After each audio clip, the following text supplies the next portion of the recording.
This is the X-Zone Broadcast Network, broadcasting worldwide on broadcast affiliates and satellite program providers, including CNN Broadcast Network, Sirius Satellite Network, Star Media, Good News Radio Network, Angel Broadcast Network, Wiki Broadcast Network, and WPBN TV. For more information on the X-Zone Broadcast Network, visit us at www.xzbn.net.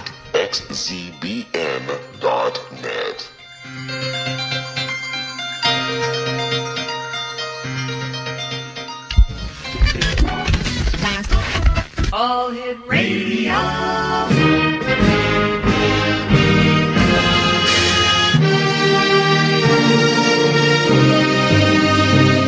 Welcome to the X-Zone, a place where fact is fiction and fiction is reality. Now, here's your host, Rob McConnell.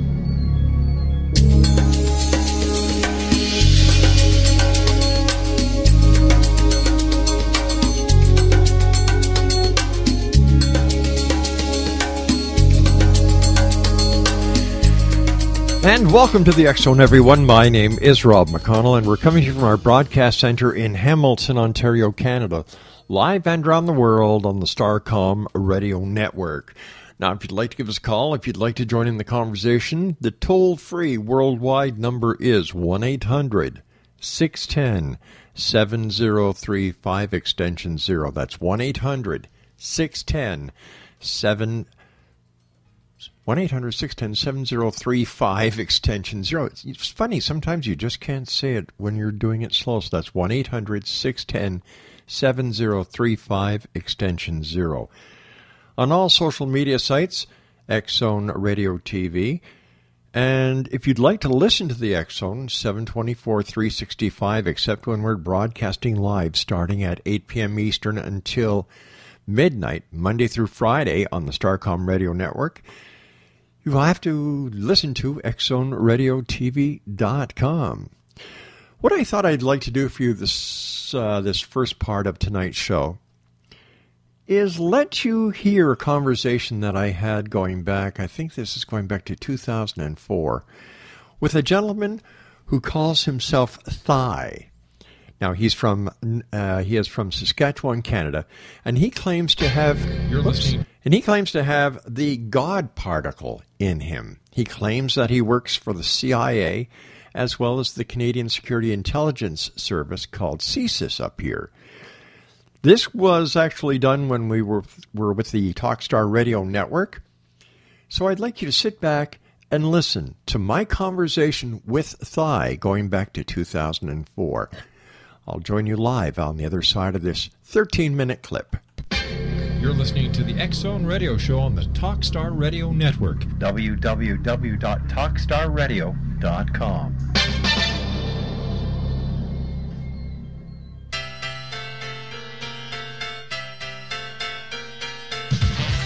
Hi, I'm Jim Hicklin, Executive Director of Skywatch International, and you're listening to the X-Zone Radio Show with Rob McConnell on the Talkstar Radio Network. Welcome to the X-Zone, a place where fact is fiction and fiction is reality. Now, here's your host, Rob McConnell.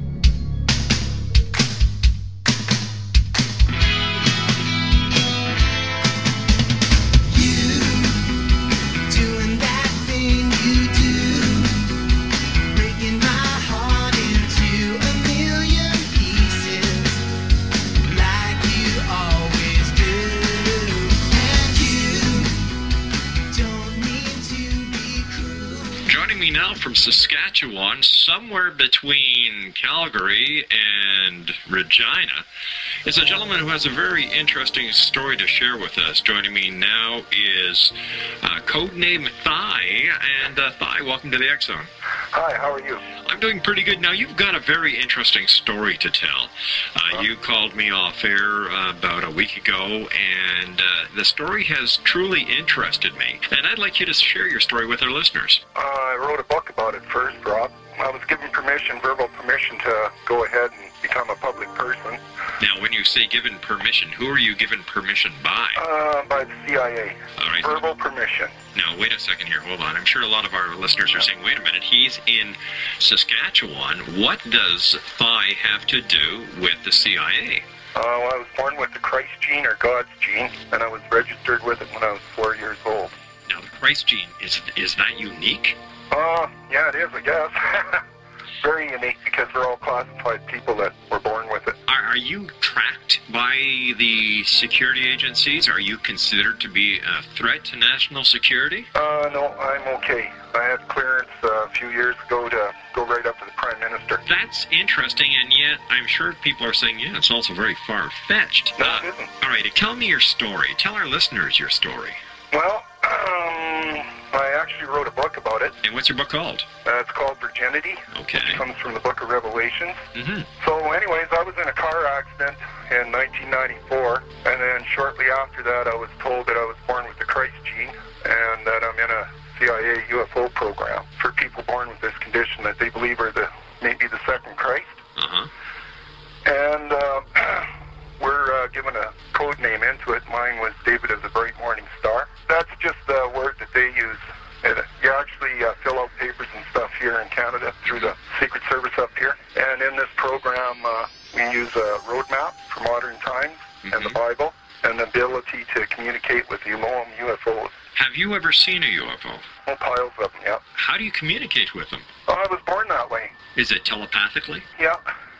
I have a fourth level of perception, and I was first found out to be able to do that when I was about 4 years old.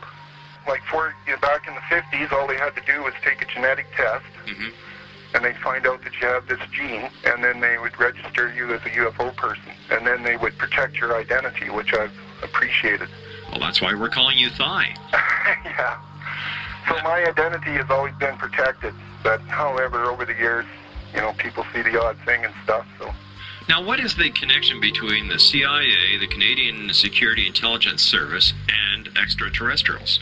Well, they've always had something to do with the Elohim ever since 1950. There's been contact made, decades ago. Do they pose when I say they, do the aliens pose any threat to the security and safety of Earth? Well, the Elohim aren't aliens to begin with. They're humans, just small humans. And they actually at times work with our secret services. Could these Elohim be interpreted as the gods of the past? Absolutely, 100%. So what we're doing is we're actually tying in the extraterrestrial biblical connection. Well, there's a big mistake here, Rob, when you use extraterrestrial, or, when you talk about aliens and stuff like that. Okay.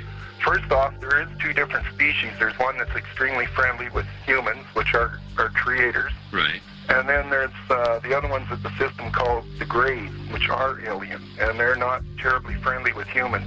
So the whole system, the UFO system, is covered up by our government, say, because in one sense, maybe 90% of the UFOs are friendly and maybe 10% of them aren't. Now, these Elohim, or Elohim as you call them, Elohim, yeah. Where do they originate from?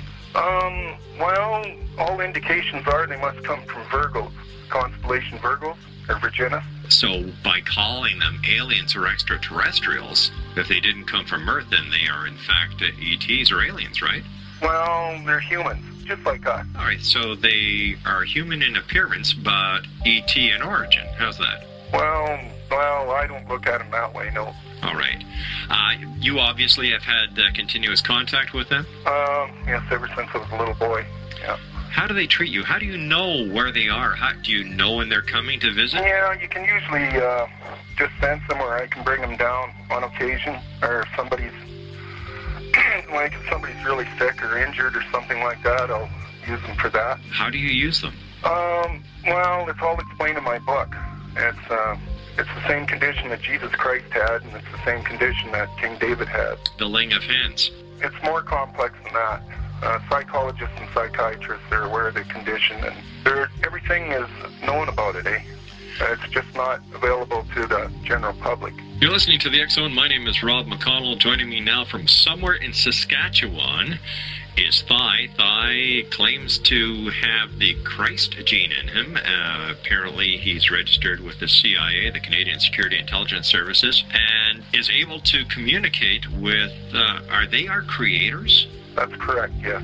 Now, there are many theories out there about Planet X being the planet that circles within our solar system, so on, and this is where certain people within the world of ufology believe that the aliens who created Earth are from. Is there a connection between the people that you communicate with and Planet X? No, there isn't. Would this be another species apart from those, or do your contacts say, listen, there is no Planet X? No, these are the angels of the Bible, and they're associated with people who are born with the Christ gene, and the Christ gene comes from the Dead Sea area. It's a very ancient Jewish gene mutation. They know that it skips 5 generations, so 5 generations ago, I had an ancestor that was the same as me, and I'm a carrier of this gene, and my children are a carrier of this gene, and apparently, I think both my parents must have had it. So part of this gene is you have a 4th level of perception, a high level of perception. So you're rated in the world population with perception. To your knowledge, Thai, how many other people are there out there today with this gene and who are actually part of the Secret Service and CIA? Most people, Rob, that have this gene work for the CIA or the Secret Services. We're very sought after for remote viewers and stuff like that. Aren't you afraid for your own security and your own safety and the safety of your family by going public? It's the only way I can protect my family now. What do you think's going to happen to you once the people in the CIA and CSIS find out that you've gone public and have actually blown the lid off of the government conspiracy? I have their permission. Wait a minute. They want you to go public? That's correct, yes. Why? They want the information out. Well, why wouldn't they just do a press conference, bring people in, and have it done that way? Because, Rob, we're the guys that get the intelligence from. We're the guys that tell them. They're intelligence agencies. Right. They're gathering agencies.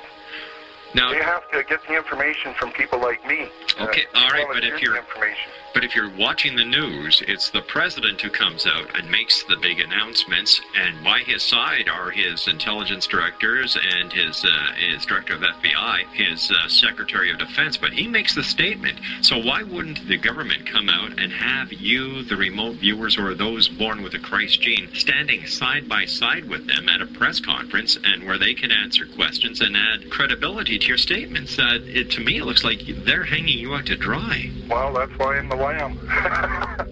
I'm the first one to come out. There's another reason why I'm coming out. I have a fatal injury, and I'm not expected to live that long. So I'd like to have the truth out, Rob. What kind of injury is it? Is it something that was sustained while working for these people? No, I had a car accident. Here's a question, and please don't take it wrong. How come the people or the Elohim cannot help you and cannot Well, they have. If all of my medical records were released, my genetics were released to the general public, it would show beyond a shadow of a doubt that I'm not a true Homo sapien. I differ in the nervous system and the brain system from a Homo sapien, and that's what the genetic condition does. So I can sustain and still stay alive with a fatal injury that an ordinary person can't. That's because I use about 35 to 45% more of my consciousness than an ordinary person. And it's caused from genetics.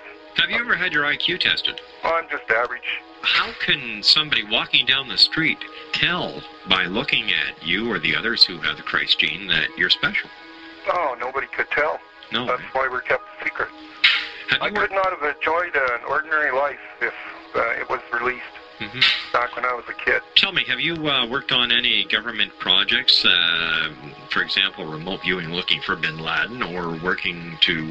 No, nothing like that. Well, the only other involvement I had was I ran farm groups and stuff, and I was involved for a while with people that were undercover RCMP. But I've never done, other than supplying information and stuff like that, I've never done anything like this. Well, I've done some work for archaeologists and stuff. Tell us about your book. When do you expect your book to be coming out? Oh, probably in a month to 6 weeks. And where will our listeners be able to pick up a copy? Well, I should be getting a publishing contract or something like that. If not, I'll be promoting the book myself. I'll tell you what, Thigh, as soon as your book is published, you give me a call. Okay. We'll get you back on the air, and we'll help you promote and get the truth out there. How's that? In fact, what we'll do is we'll also give you your own webpage on our website. How's that? That sounds pretty good. I actually have written up what the basis of my book is. Would you like to share with us? Sure. Okay, My book is called Virginity, and it's based on Book of Revelations, and it identifies 2 places in Israel for the end times. That's the end times of the Christian faith, not the end times of the world, like Christian leaders are telling you. The end times is the end of the Christian faith itself. Christ is the beginning, and Christ is the end, the Alpha and the Omega. The Christ gene, or God's gene, comes from the house of David and genetically mutates the brain and nervous system, as I told you before. And they know beyond a shadow of a doubt it came from a small village near Jerusalem by the Dead Sea. So that is the actual place where the Messianic Jerusalem will land, like the bride of Christ that is spoken about in the last page of the Bible, or in, I should say, Revelations 21 in the Bible. So the CIA program, the Christ gene program, was set up to find the person in the world population that they believe can actually bring heaven to earth. So that person has to have the Christ gene, okay, which comes from the house of David. Right. And they have to be a registered UFO person with you alone, which I am. Now, is there any connection between what you're doing and the Raelian movement? The Raelian movement is a religion. Okay. You know, it's, he's the same as me. He's what we're called Nephilim, actually, from the Bible, eh? He's right about a lot of things, but the Raelian movement is actually a religion. I'm not a religion. I'm more somebody that wants to get the Christian faith, you know, to turn around and go in the right direction, eh? So you just want to be out there to help people? That's right. All right, Thigh, we've got to go for now, but we'll be... There we go. Going back to 2004, my interview with a guy who calls himself Thigh. Now, here's an update on this interview. We never heard back from Thigh. The telephone number that we were given in 2004 when we tried to reconnect with him in 2006 was disconnected. We checked with our sources within the RCMP and the CIA. They've never heard of him. And I wouldn't be surprised if they went and had a talk with him after we sent them a copy of this interview at their request. Exonation, this is the Exxon. I am Rob McConnell. You're listening to us around the world on the Starcom Radio Network. We were scheduled to have psychic Karen Page on the show this hour, but we can't get a hold of her. There's no answer at her telephone number. There's no message that we could leave on her phone. We've tried emailing her. And here's the funny part. She's a psychic. So if there was going to be any problems with her being on the show tonight at the designated time, shouldn't her psychic abilities been able to have forewarned her, and shouldn't she have been able to send us an email saying, "Dear Rob and Exxon, I won't be able to be on your show Friday at 8 o'clock as scheduled because I just received a psychic impression that I am going to be called out of town on an urgent family matter." Now, that's just an example. I don't know what happened. But she isn't here. The main thing is, though, you, the X-Zone Nation, are here. So what Craig and I would like to do for you is go back in time. We're getting into the Wayback Machine when radio was everything. We call it the theater of the mind, when old-time radio was bringing to the world science fiction. So let's go back to old-time radio, science fiction radio, with my favorite sci-fi program called X-1. Craig and I decided that we'd like to play The Embassy for you, and I'm going to tell you something. Just sit back, close your eyes, and let your imagination do all the work. You're the director, you're the producer, you're the casting person. Have fun within your own mind, the theater of the mind, as we go back in time to X-1 and The Embassy. Countdown for blast off. X minus 5, 4, 3, 2, X minus 1, fire.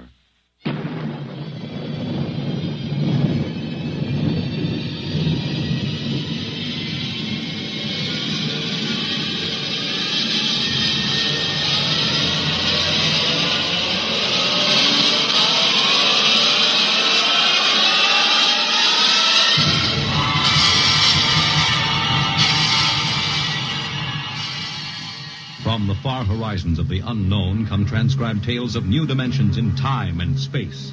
These are stories of the future, adventures in which you'll live in 1,000,000 could-be years on 1,000 maybe worlds.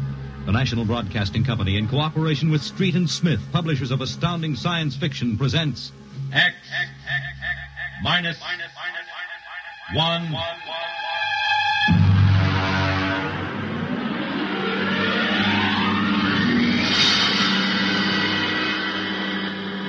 Tonight's story, The Embassy.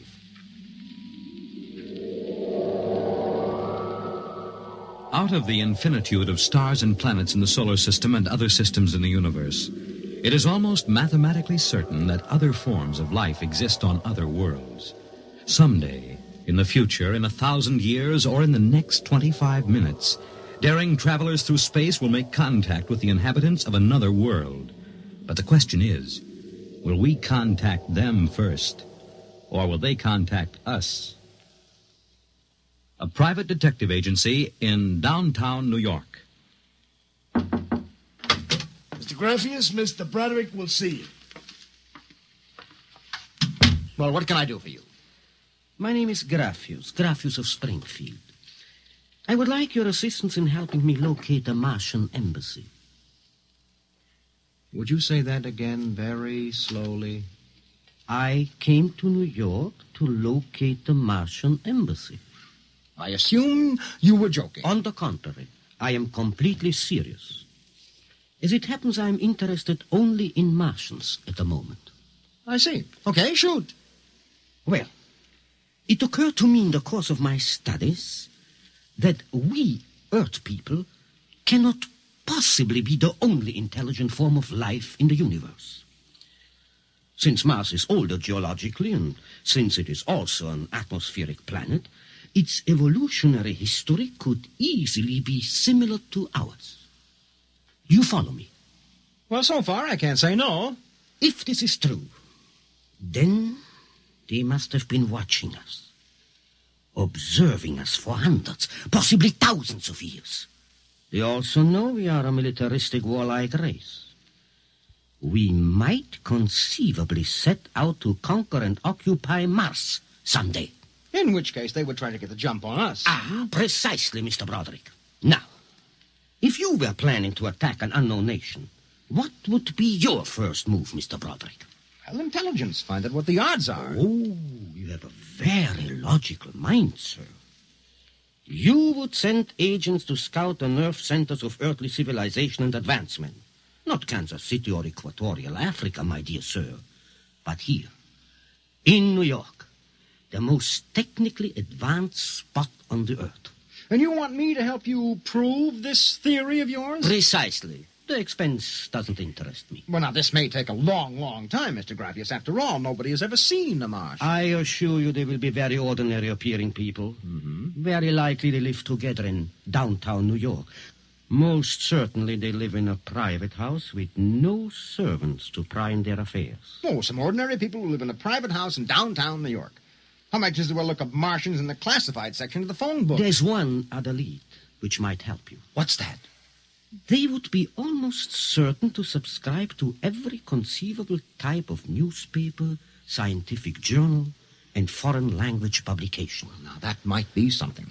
Okay, Mr. Graffius, it's a deal. Excellent. I shall contact you tomorrow.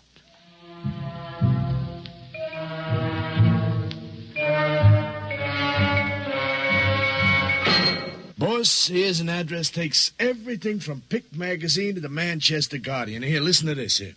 Pick, Look, Scientific America, the Daily News, Daily Worker, the Police Gazette, Journal of Engineering, a Scientific Quarterly, American Psychiatric Journal. Let me see that. Yeah. Oh, Doolin. Sometimes I wonder, what is the address on this? Well, it's 9 West 124th Street. Which happens to be the Harlem branch of the New York Public Library. Oh. Now listen, Noodlebrain, what we're looking for is a private house. Oh, boss, what is the sense of all this? You know there ain't no Martian embassy in New York. This crackpot is paying us $100 a day, and we got to keep him happy. Do you understand? Yeah. Also, I have a hunch that Mr. Graffius is not looking for any Martian embassies. He is looking for something quite different. So we are going to find it for him.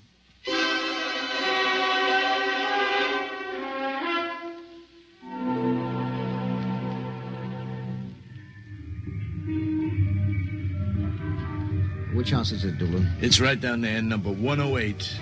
Nobody comes out, nobody goes in. I asked around. You haven't been blabbing around the neighborhood that we're looking for the Martian embassy, have you? Boss, I'm stupid, but I ain't that stupid. Who'd you talk to? I struck up what you might call a casual acquaintanceship with those two girls standing with the baby carriages up the street. That cute one is real cute. Look, Doolin, don't try to do anything intelligent, all right? Just keep walking up and down, see? Check. I'm going back to the office to meet Graffius. I'll see you later, boss.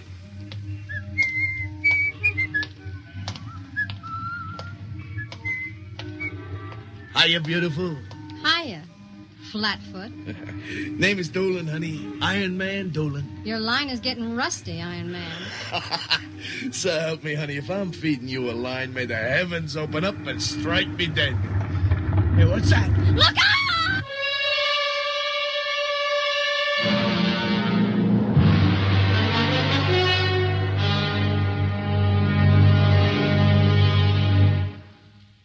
I'm sorry to have kept you waiting, Mr. Graffius. Thank you. But I've had Doolin casing our first lead for a week now. It's a house down in Greenwich Village, privately rented, number 108 Conklin Street. Nobody seems to know anything about who lives there, except that they subscribe to every paper and scientific journal put out. Also, there's a radio antenna on the roof. Oh, you don't suppose your Mr. Doolin will try to get inside the house? If this place is the Martian embassy... No, don't worry. Doolin can take care of himself. I'll stop with him now. Excuse me. Hello. Yeah, speaking. Doolin? Yeah, he works for me. What? No. No, I can't think of any. Yeah, sure. Okay, I'll be right down. Okay, Lieutenant, yeah. Yeah, right away. Something the matter? Doolin is dead, Mr. Graffius. All right, come on, we get a cab. I have to identify the body.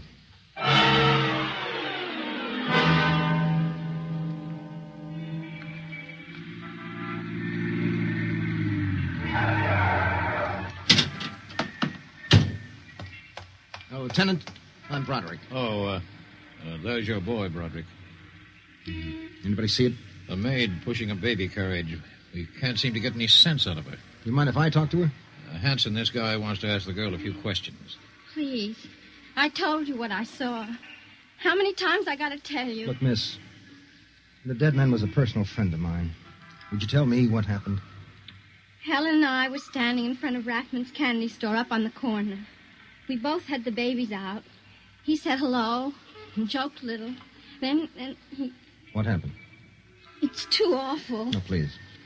Well, first he squashed, and then the stone fell on him.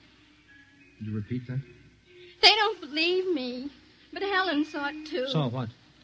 First he squashed, and then it fell on him. He was mashed flat before it even hit him. Now, look. That's the story, Broderick.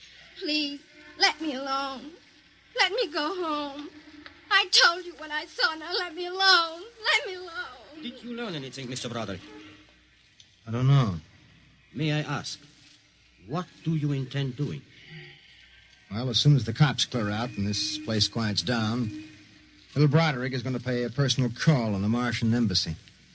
Or whatever number 108 is.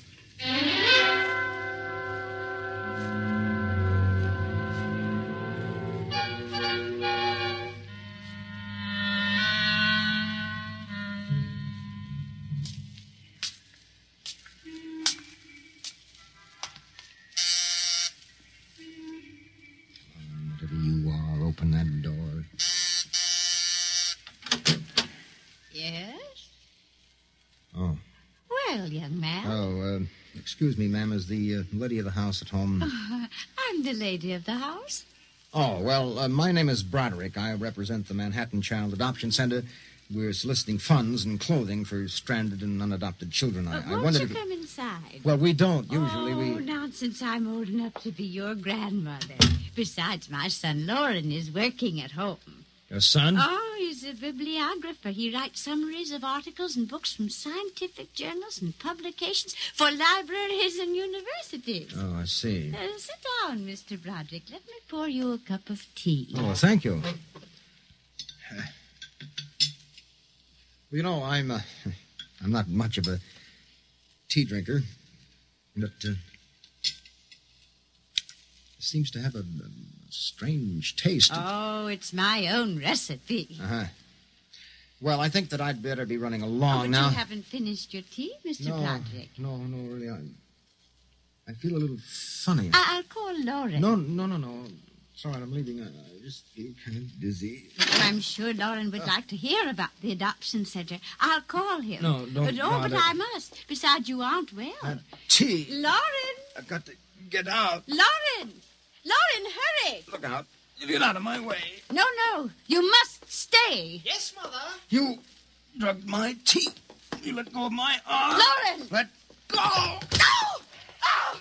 I've got to get out the front door. Open. What happened? The other one, that Broderick, he was here. I drugged his tea. He got away? He was suspicious. Fool! Idiot! Go after him. Risk another murder on our doorstep. Are you insane? But he suspects. Well, we'll have to take our chances. We'll have to think of some other way. If he goes to the authorities... Oh, they'll laugh at him. How did they find out? I don't know how. But I'm certain someone else sent them. Who? I don't know. I'm afraid to let myself think. It might be. It just might be them.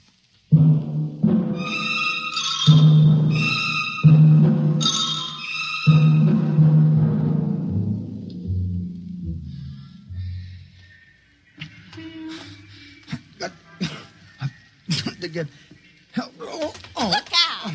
Miss, please. All right, miss, we'll take care of them. Come along, mister. I'm going to give you a break and take you back to the wife and kids. No, you can't. I'm sick. Sick, is it? What's the matter? I'm drugged. They drugged me. Who drugged you? In number 108, the Martians. Who? The Martians in 108 at Martian Embassy.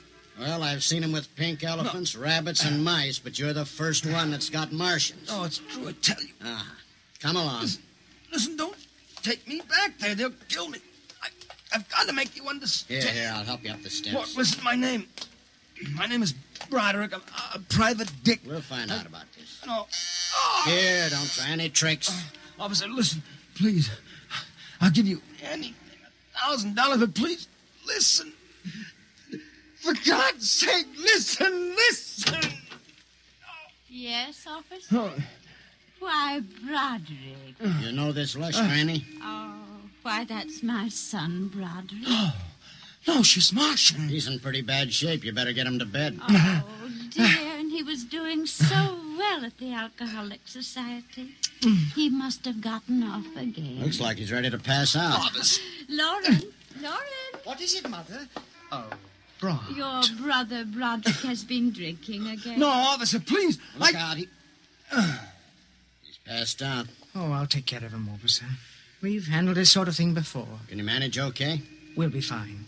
Thank you. Oh, you've been very kind, officer. Nothing at all, Granny. I know how it is with these alkies. Well, I'll be seeing you.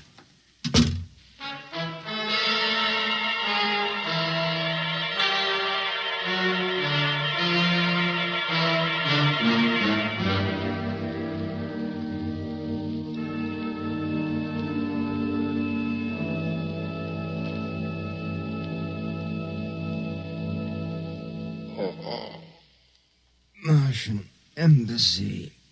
Martian. Oh, my head. Our Mr. Broderick is regaining consciousness, Mother. What?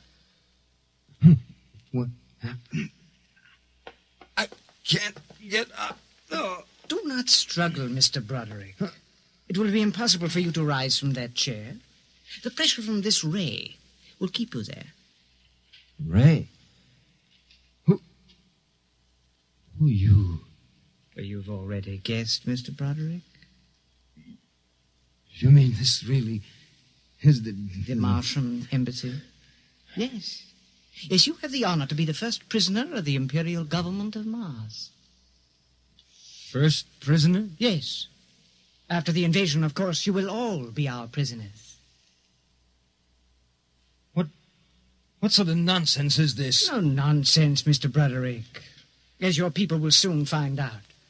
Our preparations for invasion are nearly completed now. As soon as we give the signal, our armed forces will launch a surprise attack.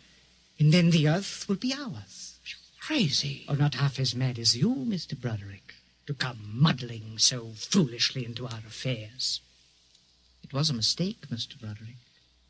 A fatal mistake. So Doolan's death was no accident, then, huh? Oh, assuredly not. We found it necessary to use a pressure ray on your friend. The block of concrete was an afterthought. We thought it might help to divert suspicion. All right. So what happens now? If you cooperate, you can look forward to a quick, painless death. Like your friend, Mr. Doolan. If not? Well, this pressure ray has many delicate adjustments. It can move a pin, or it can crush a boulder. Let me demonstrate. Oh! You see, Mr. Broderick, as if an invisible vice were crushing you. What do you want?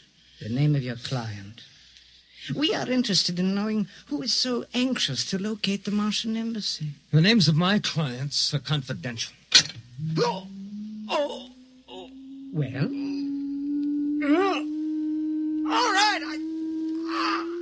All right. Turn it off, Mother. Mr. Broderick has seen the wisdom of speech.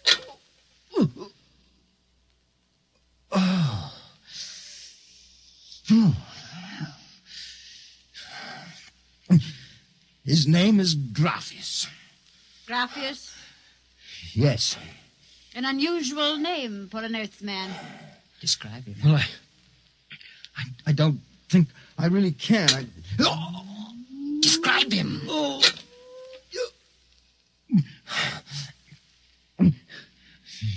He's tall. The big forehead. It's about 60. Wears thick glasses. He's bald. Lauren, it sounds like one of them. Yes. Yes, it does. Contact the planet. Tell them we suspect that our plans are known. Ask for an acceleration of the invasion day. At once. What about me? Oh, I am sorry, Mr. Broderick. But I'm afraid you know too much now.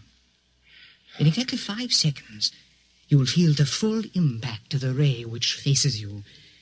I would suggest that you relax and meet your fate calmly. Oh, no, wait a minute. You will feel no pain, just a wall of force crushing you. Yes, but listen. 5. But you can't do this. 4. It isn't human. Yes, I know we're not human.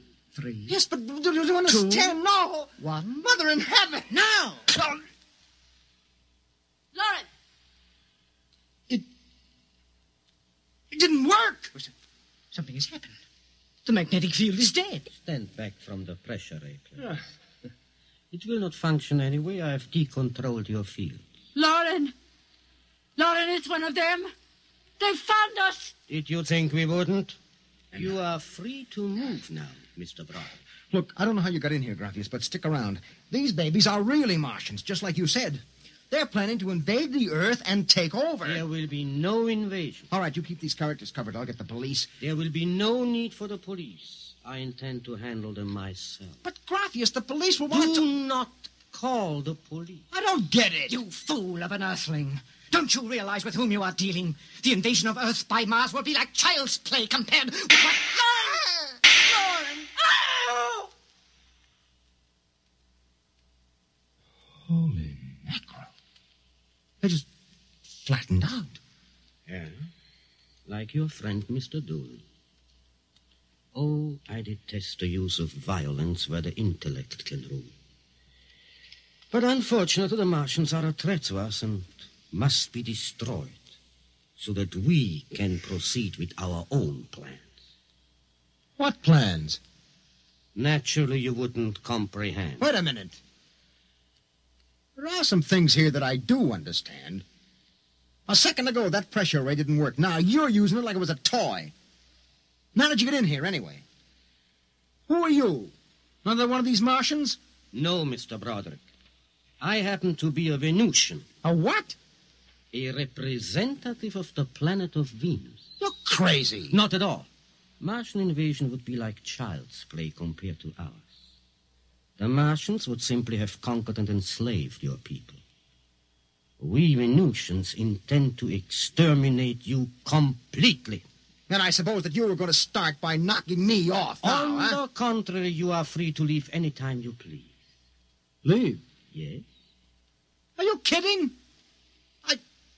I know your plans, the invasion. I could go... Tell the police? Go ahead. Huh? Why don't you try it, Broderick? Because the minute I turn my back, you're going to let me have it. Suppose you try it and see. I have no interest in stopping you. Go ahead. Run to the police. Tell them anything you like. All right, Buster, you asked for this.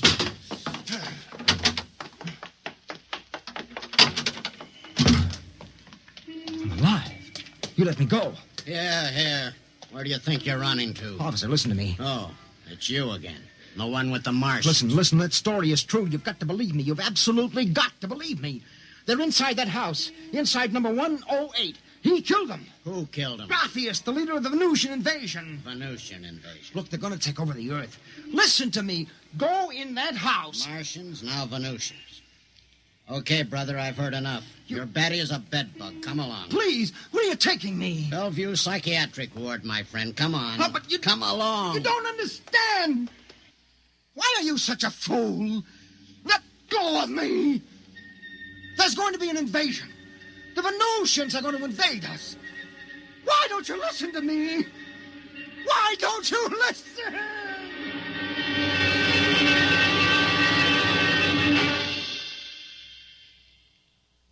You have just heard X-1, presented by the National Broadcasting Company in cooperation with Street and Smith, publishers of astounding science fiction.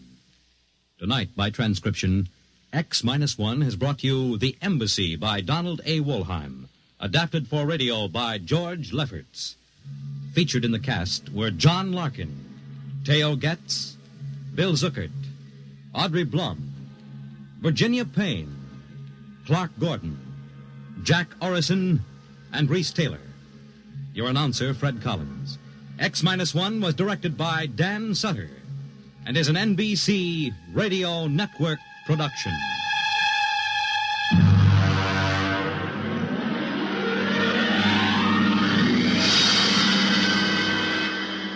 I'm back. Spooky, huh? That's supposed to be Spooky from Poltergeist. I'm back. Your X-Zone radio show horoscopes for the week of June 8, 2015 to June 14, 2015. Brought to you by me, BBFoofie. Let's start with Aries, born March 21st to April 19. Lovely and friendly influences make for a very upbeat week marked by good spirits and general camaraderie. Even so, you'll be busy with administrative tasks, meeting, and other work. Things speed up considerably on Thursday as Mercury turns direct, meaning you can now start any projects that had fallen by the wayside. Finally, shared finances come back into focus as Saturn backs into Scorpio. Handling your money with care can help you save quite a bit for a rainy day. Taurus, April 20 to May 20. You'll be busy spending the cash this week as tempting offers and impulsive purchases seem to call out to you. You'll also have opportunities to close some lucrative deals and make quite a bit of money in the process. Buying and selling seems to go well, particularly from Thursday when Mercury pushes ahead once again. From this point on, any delays you have experienced should begin to melt away. Finally, a key relationship comes under the microscope as Saturn backs into Scorpio. Gemini, May 21st to June 20. If you're looking for a new job, this is an excellent time to send out resumes and let everyone know about your plans. Socializing also goes very well, making this one of the better weeks to treat a love interest to lunch or network and make some new friends. Even so, be choosy about what you commit to when it comes to your daily routine. From this week on, weed out activities that aren't strictly necessary, giving you more time to relax and recharge. Cancer, June 21 to July 22. Mild anxiety could be caused by not quite having a handle on a situation or a key issue. You can easily put this to rest with the help of a well-meaning friend. Their perspective could be crucial in bringing you peace of mind. Meanwhile, it's another wonderful shopping week. There's a good chance you'll find just what you've been looking for. Research your options before you hit the stores, though, as there are lots of bargains to be had if you do. Leo, July 23rd to August 22nd. You seem to be in high gear and rearing to go this week, especially with Venus encouraging you to reach out and make new friends. This can be an ideal time to organize parties, celebrations, and other important events. If you need publicity for a charity or business venture, any advertising you do can be very effective. When Saturn hikes back into Scorpio and your family sector, be sure to delegate extra responsibilities. Don't be tempted to take on the burden all by yourself. Virgo, August 23 to September 22. Take up the reins this week and keep going in the direction in which success is likeliest. The delightful focus on the communicative side of Gemini becomes a good positive mark with a project or plan. It's a high energy week when you'll be motivated to reach your goals. Other people's input can be crucial to helping you get ahead, so be sure to ask for advice if you need it. Later, make a point of switching off mentally and relaxing your mind, body, and soul. Libra, September 23rd to October 22nd. A desire to study, travel, and absorb new experiences could lead you to make some interesting plans. If you want to see more of the world, upgrade your skill set or get a qualification. This is the time to do it. Research your options, but also be aware that opportunities could come right out of the blue. Keep your eyes peeled. Mercury pushes ahead from Thursday, so delays should soon melt away. Adopt good money management practices and save yourself anxiety.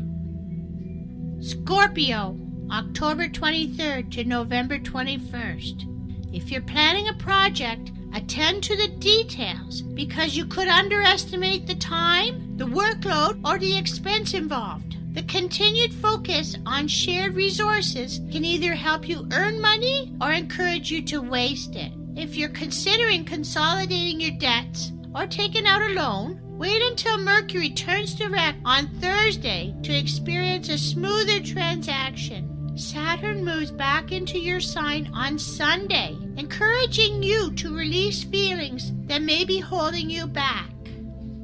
Sagittarius, November 22nd to December 21st. Here's a chance to breathe new life into your relationship this week and over the weeks ahead. If you've been busy and neglected your friends or even a loved one, make the most of this opportunity to spend quality time with those you truly care about.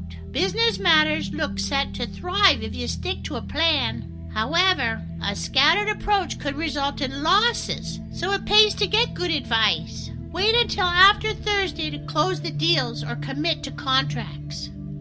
Capricorn, December 22nd to January 19th. Oh, you may be lucky, or you could generate luck by figuring out how to create opportunities. A lively focus on your work and lifestyle zone means you can excel at your job because of your ability to relate to people from all walks of life. That's a talent for sure. Saturn backs into your social sector on Sunday, so you'll be eager to find people who can help you achieve your goals. Who you know rather than what you know seems to count for the foreseeable future. Capricorn, December 22nd to January 19. You may be lucky, or you could generate luck by figuring out how to create opportunities. A lively focus on your work and lifestyle zone means you can excel at your job because of your ability to relate to people from all walks of life. Saturn backs into your social sector on Sunday, so you'll be eager to find people who can help you achieve your goals. Who you know rather than what you know seems to count for the foreseeable future. Aquarius, January 20, February 18. There's a relaxed and easy pace over the week ahead, but be careful it doesn't lull you into thinking you can let things slide. Although the focus is on leisure, pleasure, romance, and fun, the cosmos also encourages you to get back on track regarding an important career move or personal ambition. With Saturn backing into Scorpio on Sunday, you'll have a second bite of the cherry regarding a project or opportunity that you thought you'd missed. Pisces, February 19 to March 20. A major focus on your home and family sector can see you happily working on do-it-yourself projects, redecorating, clearing out clutter, and getting your place ship-shape. Entertaining at home or someplace else can be very successful, particularly if you're the host. If you're considering buying or selling property, wait until after the Mercury turns direct on Thursday, giving you the best possible chance of success. Later, taking a long-term course on a favorite subject might be good for you. This is BBFoofie signing off for the X-Zone Radio Show. Don't forget to send me your emails to bbfoofie@xzoneradiotv.com. This is BBFoofie for the X-Zone Astrological Reading, signing off and wishing you and your loved ones well. Love you, bye!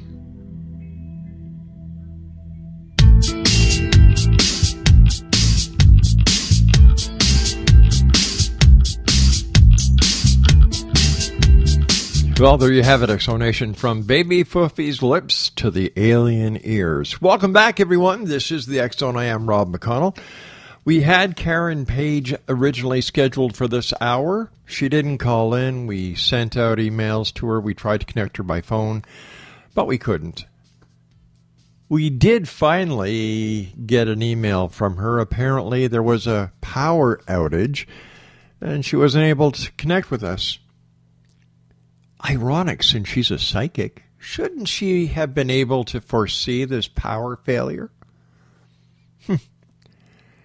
I think she should have, but she didn't. So what do you think about psychics? Do you think that more and more people are going to psychics because they really think that these people just might have an inner track on the future? That they might be able to communicate with those on the other side? I'd still like to know why a psychic has never won the lottery. How come a psychic has never found a rich deposit of a valuable mineral? How come a psychic has never done superb when it comes to the stock market? Shouldn't they be naturals for this? I remember we've had several psychics on the show over the years, and I've had many, many readings to the point where I don't like them anymore because nothing has come true except for maybe 3 or 4 psychics. And number 1, Jill Dane. Number 2, Michelle White Dove. Number 3, Kenny Kingston. Besides that, the readings I have, X-Zone Nation, have amounted to very little to nothing. But, as we all know, psychic readings are for entertainment purposes only. I guess basically what people are doing is they're paying strangers $1.50 a minute to listen to them because they're not going to be judgmental. I would rather go to a friend and say, hey, listen, I've got a problem. Can you help me out? Many times I've told the X Zone Nation that in the early days of the X Zone, we used to go to all psychic fairs. It was a great way to get the show out there. It was good for the radio station we were at. It was a win-win situation. And I used to sit for the entire weekend and watch these people who would come to these fairs and how the organizers would have the psychics set up in the room was they would be in the center aisle, separated by curtains. Each would have a little cubicle. And the person who was seeking the information would go from psychic to psychic to psychic to psychic, shelling out anywhere from 60, 70, 80, $100 a pop. I could always tell when the psychic told the person the information that they were looking for. You know why? The person left the psychic fair. They were happy. They received validation from a psychic about the question that they were seeking. And if they didn't get it from the first psychic, they'd go to the second psychic. If they didn't get the validation from the second psychic, they'd go to the third psychic. So you know what, X Zone Nation? We have to watch our P's and Q's, and we have to be very careful when it comes to seeking information from the other side when it comes to psychic phenomena. And like I said, psychic readings are for entertainment purposes only. Now, I'll be back on the other side of this commercial break as we continue here in the X Zone with yours truly, Rob McConnell, from our broadcast center in Hamilton, Ontario, Canada, on the Starcom Radio Network. If you'd like to give us a call, 1-800-610-7035, extension 0, email xzone@xzoneradiotv.com. On all social media sites, X Zone Radio TV, and our main website where you can listen to the X Zone 724-365, www.xzoneradiotv.com.